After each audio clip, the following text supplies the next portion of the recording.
탈북자 단체들이 대북 전단 살포하는 걸 바라보며 싸움이라도 나길 기다렸다는 듯 북에서 풍선을 날려보내자 바로 9.19 남북 군사 합의 효력 정지를 발표하고 확성기 방송을 시작한 정부. 사람들이 북에서 왜 오물풍선을 날려보내냐고 물어봅니다. 정부에서 언론에서 북이 오물풍선을 날려보내 피해가 생겼다고 떠들어대니까 궁금했던 것이죠. 갑자기 왜 그러냐는 겁니다. 그런데 갑자기 아닙니다. 그동안 줄기차게 남쪽에서 북쪽으로 북을 자극하는 정치적 내용을 담은 삐라 등을 담은 대북 전단을 살포해왔습니다. 탈북민 단체 등 북을 대상으로 심리전을 펼쳐왔던 것입니다. 북을 대상으로 한 도발 행위를 멈추지 않았습니다.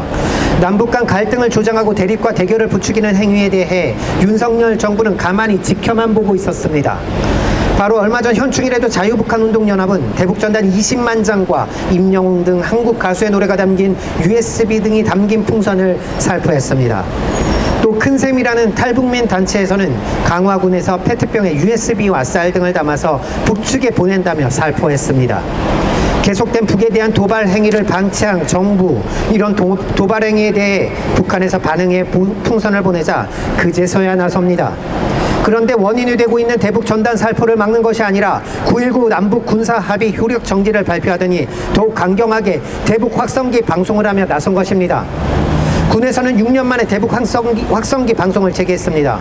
탈북자 단체들이 대북 전단 살포하는 걸 바라보며 싸움이라도 나길 기다렸다는 듯 북에서 풍선을 날려보내자 바로 9.19 남북 군사 합의 효력 정지를 발표하고 확성기 방송을 시작한 정부. 확성기 방송이 두려워 북에서 오물풍선 살포를 중단할까요? 북에서는 추가로 풍선을 날려보냈습니다. 합참에선 북에서도 전방 지역에 대남 방송용 확성기를 설치하는 동향이 식별됐다고 밝혔습니다. 남쪽에서 대북 전단 풍선을 날리니 북에서도 풍선을 날리고, 남쪽에서 대북 확성기 방송을 재개하니 북측에서도 확성기 설치를 하고, 지금은 풍선과 확성기이지만 나중에 무엇이겠습니까?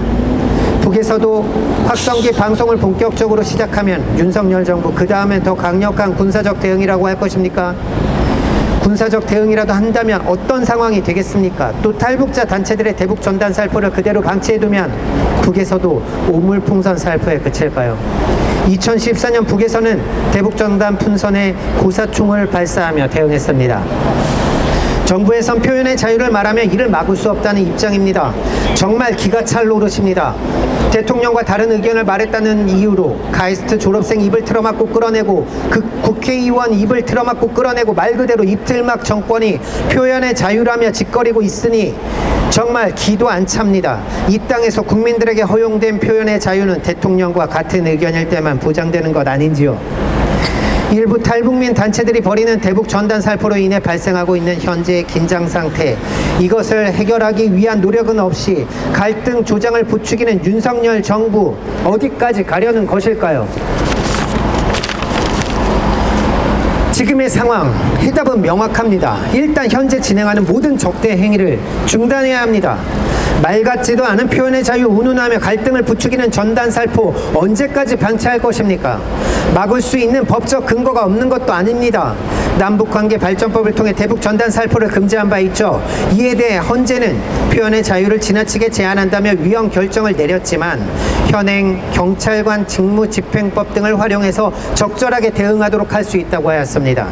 정부의 판단에 따라 국민의 생명, 신체에 위해나 심각한 위협이 발생할 우려가 있다고 판단하면 충분히 전단 살포를 제재할 수 있다는 것입니다. 하지만 경찰은 심각한 위협으로 보지 않는다는 입장입니다. 윤익은 경찰청장은 현재까지 날아오는 오물풍선이 생명과 신체에 위협을 가져올 정도는 아니라고 보여지는데, 한 단계 더 나아가서 그럴 수 있는 사안이 있다거나 예견되면 다시 판단할 부분이라 했습니다. 지금 누가 봐도 예견 가능하지 않습니까? 이렇게 갈등이 심화되면 결국 군사적 충돌까지 갈 수밖에 없는 것 아닙니까? 기어이 총소리라도 들어야지 제재하겠습니까? 여기서 더 걱정인 건 윤석열 정부의 뼛속 깊은 대북 적대 대결 정책입니다. 전방 지역에 총소리가 나더라도 끝까지 힘에 의한 평화라며 즉각 끝을 부르짖으며 대응하려 하진 않을지 걱정입니다. 미국의 전략무기들이 동원된 가운데 벌이는 한미연합훈련으로 군사적 긴장도 지속되고 있습니다. 이런 가운데 대북 전단, 대북 확성기 방송 등 일상적으로 벌이는 북을 대상으로 한 도발 행위를 멈추지 않는다면 정말 군사적 마찰로 이어지고 전쟁으로 확대될 수 있습니다. 지금 윤석열 정부가 벌이는 대북 적대와 대결 정책이 전쟁 책동인 이유입니다. 대통령실에서는 대북 확성기 방송은 북의 군과 주민들에게 빛과 희망의 소식을 전해줄 것이라며 입장문을 발표했습니다. 전쟁을 부추기는 방송이 무슨 빛과 희망의 소식입니까? 우리 국민들에게도 어둠과 절망의 소식일 수밖에 없습니다. 북을 대상으로 한 확성기 방송 중단하고 대북 전단 살포 또한 중단시켜야 합니다. 윤석열 정부의 모든 적대 행위를 중단시켜야 합니다. 대립과 대결, 전쟁으로 가는 길을 선택한 윤석열 정부, 그가 스스로 하길 기다릴 수 없습니다. 우리가 해야 합니다. 시민 여러분들도 함께 해주시기 바랍니다. 고맙습니다.